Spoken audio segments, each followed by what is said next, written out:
नमस्ते।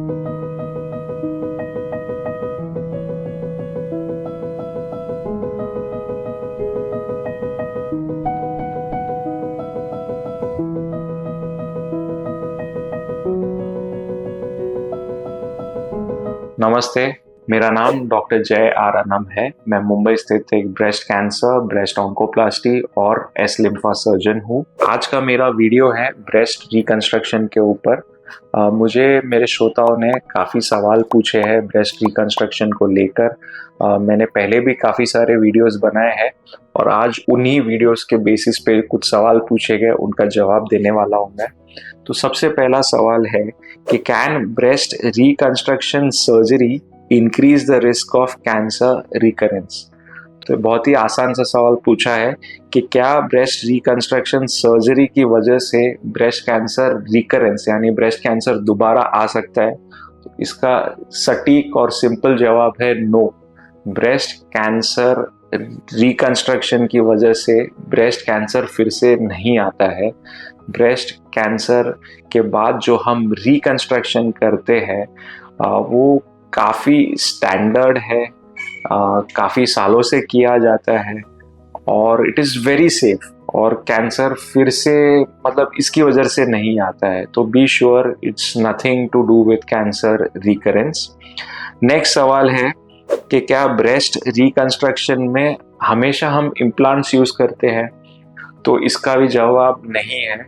तो जब भी हम होल ब्रेस्ट रिकंस्ट्रक्शन की बात करते हैं after any breast cancer surgery, तो ऑप्शंस रहते हैं कि हम ऑटोलॉगस टिश्यू यानी कि अपने खुद की मांसपेशी जैसे कि एब्डोमिनल फैट है या तो फिर एलडी मसल है वो यूज़ करके ब्रेस्ट रिकंस्ट्रक्शन कर सकते हैं। या तो फिर दूसरा ऑप्शन जो है इम्प्लांट्स का रहता है, जो कि सिलिकॉन इम्प्लांट्स रहते हैं, उससे हम ब्रेस्ट रिकंस्ट्रक्शन कर सकते हैं।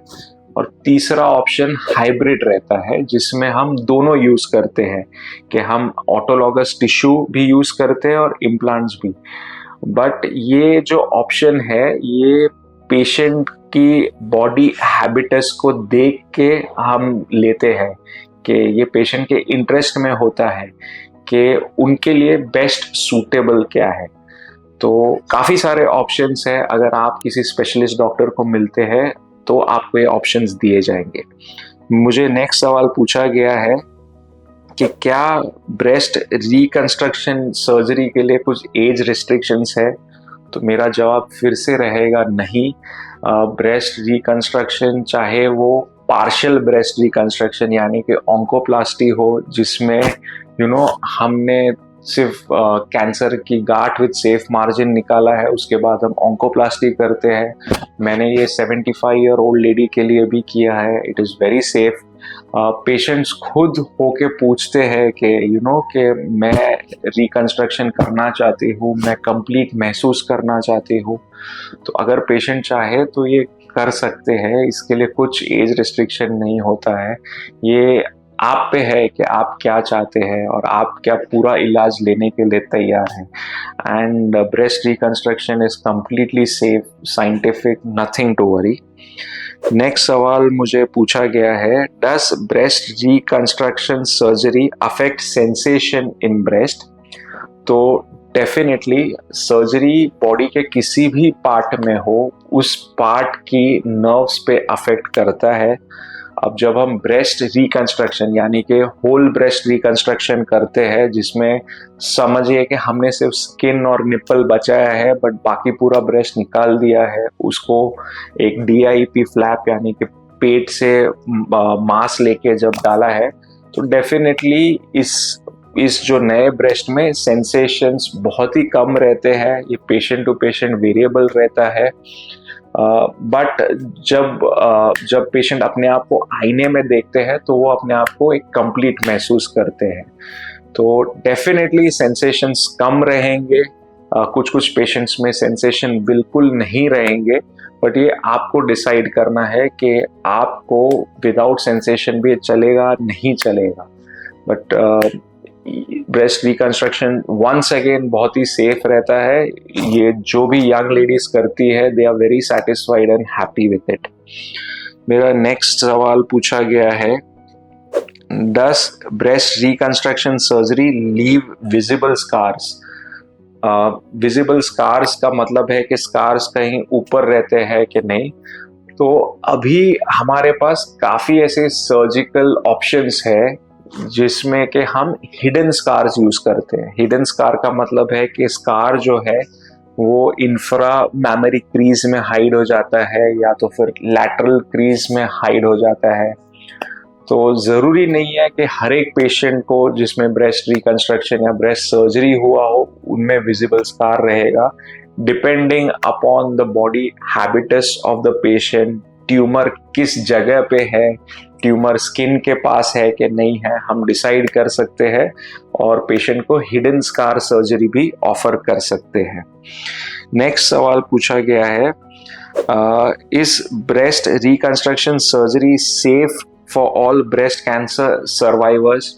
तो मुझे मेरी प्रैक्टिस में काफ़ी पेशेंट्स ऐसे मिलते हैं जिनका पहले मैस्टेक्टमी यानी कि पूरा ब्रेस्ट निकाल दिया गया है, वो ऑपरेशन हो के अब 2-3 साल हो चुके हैं और अब वो ब्रेस्ट रिकंस्ट्रक्शन करवाना चाहते हैं। तो मैं उनसे यही कहता हूँ ये कम्प्लीटली सेफ है एंड इससे कैंसर फिर से आने का खतरा नहीं होता है। ये आप पे है कि आपकी अपेक्षाएं क्या है, आप क्या करना चाहते हैं। एंड अभी काफ़ी सारे ऑप्शंस हैं जिसमें ये जो टर्म है इसको हम डिलेड ब्रेस्ट रिकंस्ट्रक्शन कहते हैं। डिलेड ब्रेस्ट रिकंस्ट्रक्शन में हम जैसे कि फिर से ऑटोलॉगस टिश्यू या इम्प्लांट या दोनों भी यूज़ करके पेशेंट को एक अच्छा ब्रेस्ट बना के दे सकते हैं। नेक्स्ट सवाल मुझे पूछा गया है, does breast reconstructive surgery require multiple surgeries? तो मेरा आंसर नहीं रहेगा कि इसमें हम एक टाइम में ही एक डेफिनेट सर्जरी प्रोवाइड कर सकते हैं, बट कुछ कुछ पेशेंट्स में ये डेफिनेट सर्जरी प्रोवाइड करना पॉसिबल नहीं रहता है। जैसे कि अगर किसी की स्किन मुझे ज़्यादा एक्सरसाइज करनी पड़ी है, अभी स्किन कवर अच्छा नहीं है, तो हम इम्प्लांट वैसा यूज़ करते हैं जिसमें हम वो इम्प्लांट को धीरे धीरे एक्सपांड करते हैं। तो ये इम्प्लांट को कुछ समय बाद हम निकाल के नया इम्प्लांट डाल सकते हैं। तो अगेन ये स्ट्रेट फॉरवर्ड आंसर नहीं रहेगा, बट हम कोशिश करते हैं कि मेजॉरिटी ऑफ द पेशेंट में हम एक ऑपरेशन में ही पूरा रिकंस्ट्रक्शन करें, बट कुछ कुछ पेशेंट जहाँ पे सूटेबल नहीं है हमें मल्टीपल सर्जरीज भी करने पड़ सकते हैं। नेक्स्ट सवाल पूछा गया है, does breast reconstruction surgery affect future mammograms? तो yes, it definitely affects the future mammograms. You have to consult your specialist doctor, वो आपको एडवाइस करेंगे कि हाँ अब आप मैमोग्राफी नहीं करवा सकते और आपको एमआरआई करना पड़ेगा। तो it depends on the patient's age, it also depends on the type of reconstruction done। अगर सिलिकॉन से रिकंस्ट्रक्शन किया गया है तो डेफिनेटली फिर एमआरआई करना पड़ेगा, आप एक्सरे मैमोग्राफी नहीं कर सकते। तो वंस अगेन ये बहुत ही इंडिविजुअलाइज्ड डिसीजन रहेगा। मुझे नेक्स्ट सवाल जो आखिरी सवाल पूछा गया है, can breast reconstruction surgery be performed years after mastectomy? तो answer once again is yes, definitely आपके ऑपरेशन को 2 साल हुए, 4 साल हुए, 5 साल हुए, उसके बाद भी हम ये रिकंस्ट्रक्शन का ऑप्शन आपको दे सकते हैं। वो काफ़ी सेफ है एंड इससे डरने की कोई बात नहीं है। इसमें कुछ आईसीयू स्टे या कुछ नहीं रहता है, 1 हफ्ते में ही आप घर पे जा सकते हैं।